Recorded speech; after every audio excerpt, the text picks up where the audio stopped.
This episode is brought to you by the Italian Wine Academy, teaching WSET levels 1, 2, and 3 in English, right here in Verona, the home of the Italian Wine Podcast. Want to become part of the international wine sector? Need a worldwide recognized certification? Don't know where to start? You can easily complete our courses while you enjoy the fun and excitement of Verona. Make your vacation good value for money by adding a wine certificate to your souvenirs. Visit our website at italianwineacademy.org for more information and sign up today to start your personal adventure in global wine education.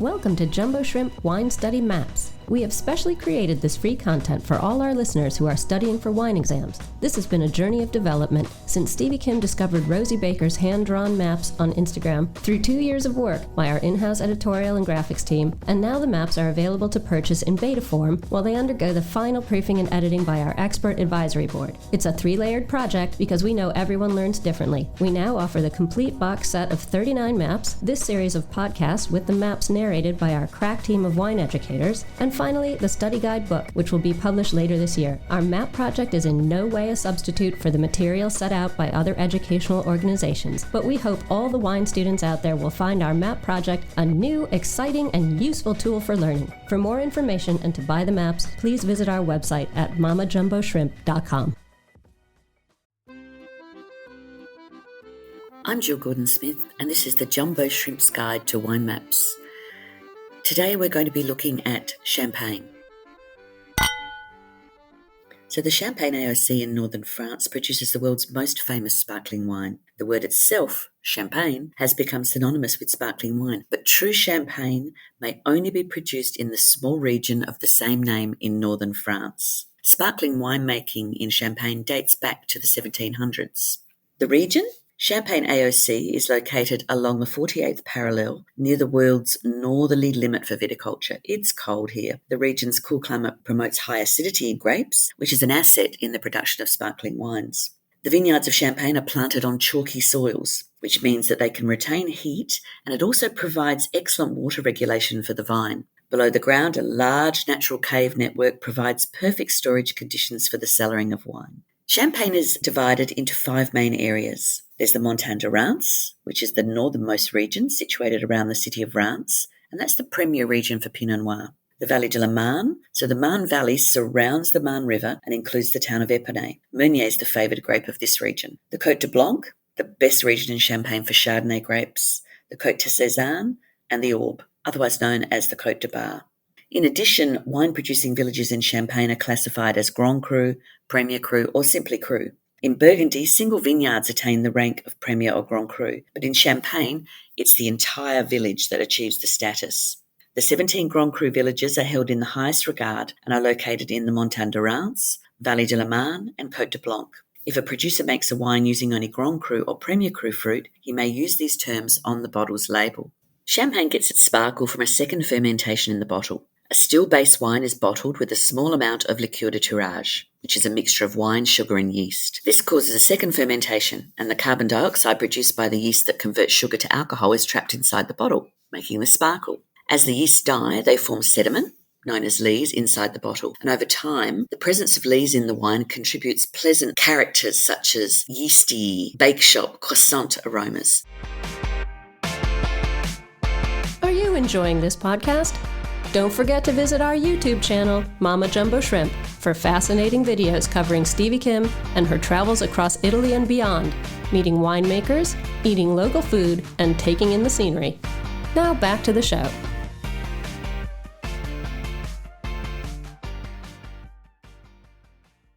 Producers will age their better champagne bottlings on the lees for a period of years.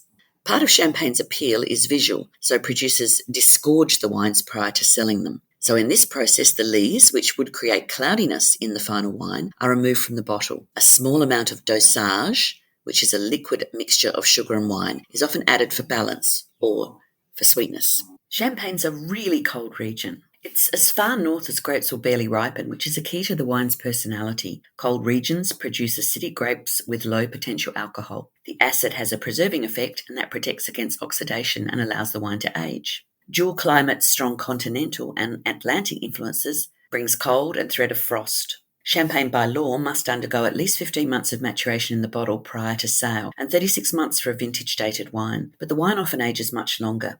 The secondary fermentation increases the alcohol from 10.5 to 12 to 13%, which is the legal maximum, and only a cold climate would produce grapes that have sufficient flavour at such moderate alcohol levels. The hills also provide protection from the cold Atlantic winds that sweep across northern France. There's quite a lot of rain in the region, so mildew is an occasional problem. Late summer and autumns are dry.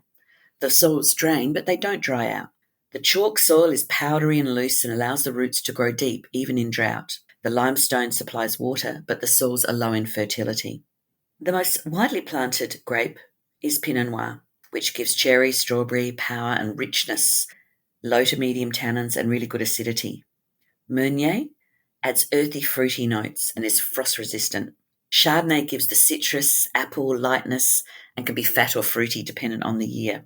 Most grapes are grown on slopes, and there are specific pruning techniques are used in the region.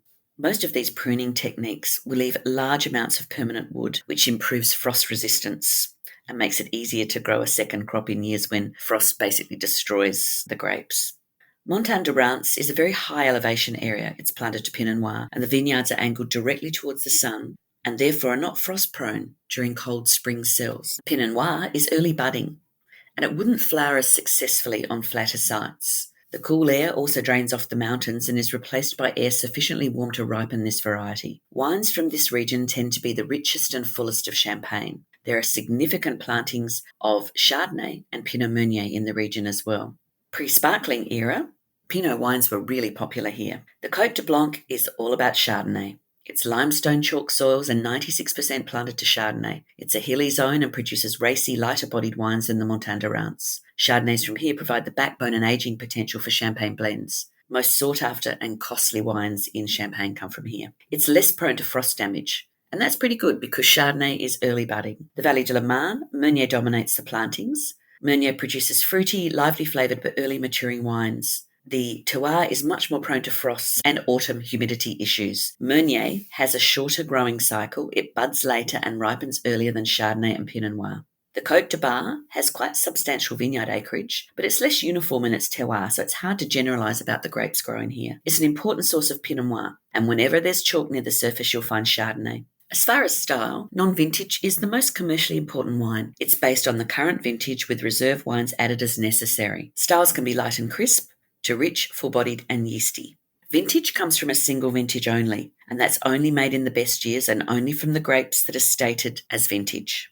Vintage comes from a single vintage and is made only in the best years and only from grapes from the stated vintage. A maximum of 80% of the harvest can be used for a vintage wine, so they maintain reserve stocks and they're blended to show the house style as well as the vintage. It's normally 3 years on lees.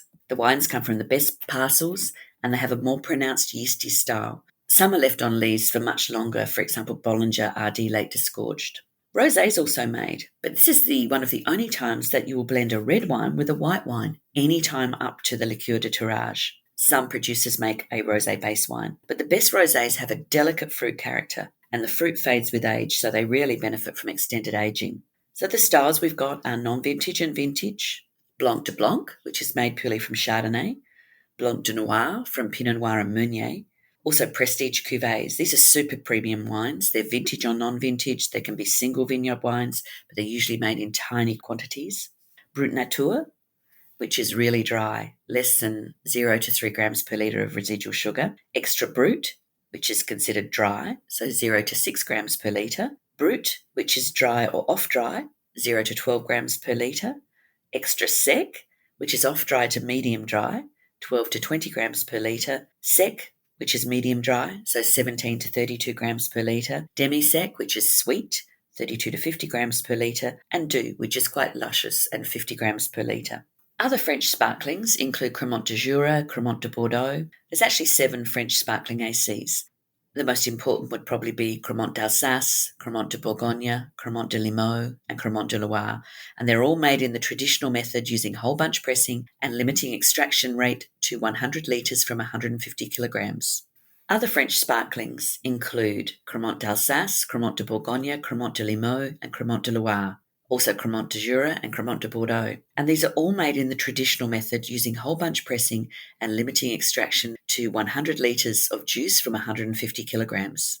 In Champagne, large brands known as negociants purchase many of their grapes from networks of smaller growers, and many smaller estates, known as grower-producers, grow their own fruit for vinification. The larger houses may enjoy more consistency from year to year, but the smaller estates may offer a more individual product. Negociants such as Moët Chandon or Veuve Clicquot can be identified by locating the initials NM on a small code on the label of the bottle. Grower-producers can be identified by locating the initials RM on the bottle code and are located throughout the region. Famous examples would be Villemarcy, Pierre Gimonet, and Igliourie. We'll cover the winemaking of sparkling wines in the next couple of maps. Thanks for listening to this episode of Italian Wine Podcast, brought to you by Italian Wine Academy, offering WSET levels 1, 2, and 3 in English. Visit our website at italianwineacademy.org for more information and sign up today to start your personal adventure in global wine education right here in the heart of Verona. Remember to subscribe and like Italian Wine Podcast and catch us on SoundCloud, Spotify, and wherever you get your pods. You can also find our entire back catalog of episodes at italianwinepodcast.com. Chin chin!